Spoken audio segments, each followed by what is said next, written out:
Fala pessoal, tudo bem? Aqui é o Felipe Coelho e eu tô voltando com outro Pílulas Flebo Curso.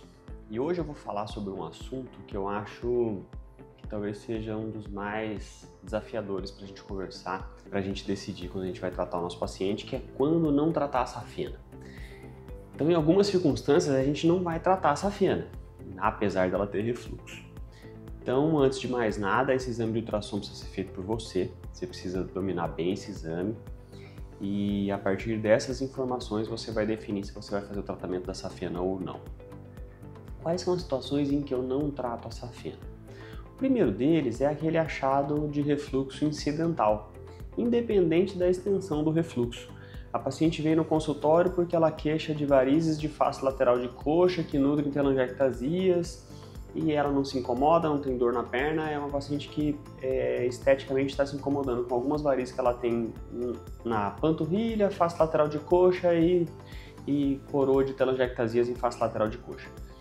Se tiver refluxo da safena, não faz sentido você tratar, porque essa paciente ela não sente nada e aquele refluxo da safena ainda não gera varizes. Então, o que ela vai ganhar com o tratamento da safena? Nada. Eventualmente, ela pode ganhar uma complicação. Então, esse balanço não é legal pra gente. Esse paciente eu não costumo fazer o tratamento da safena, porque não vejo sentido nenhum, não consigo enxergar um ganho para essa paciente em fazer essa cirurgia. A segunda circunstância em que eu não trato a safena é quando tem um refluxo segmentar gerando varizes de pequeno calibre.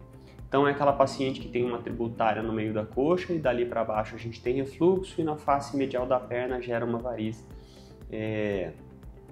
que é tributária da safena também.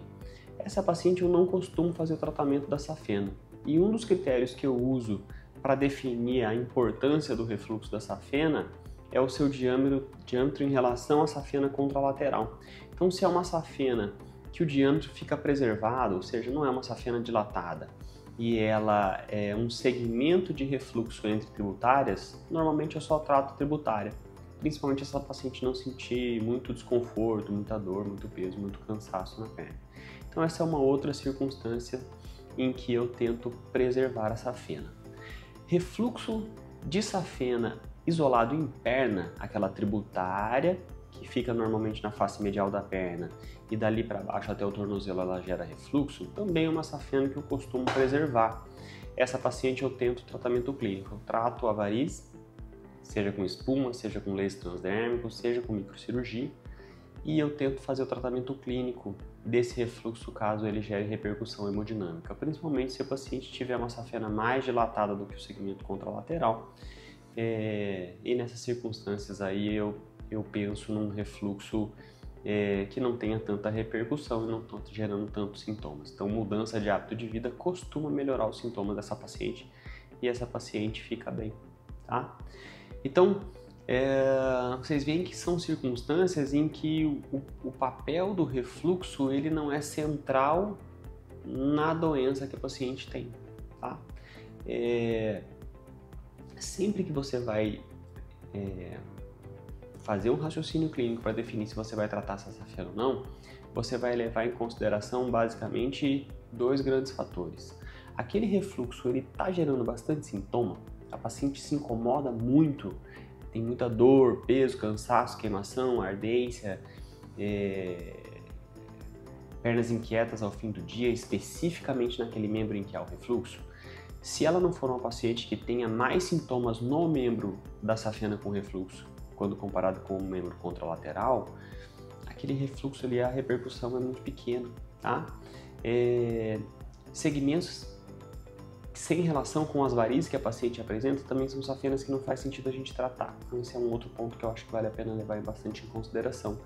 Se acaba sendo um refluxo, um achado incidental, o refluxo não tem relação com as varizes que a pessoa tem. Então essa paciente também opta por não fazer o tratamento das varizes, da safena, desculpa.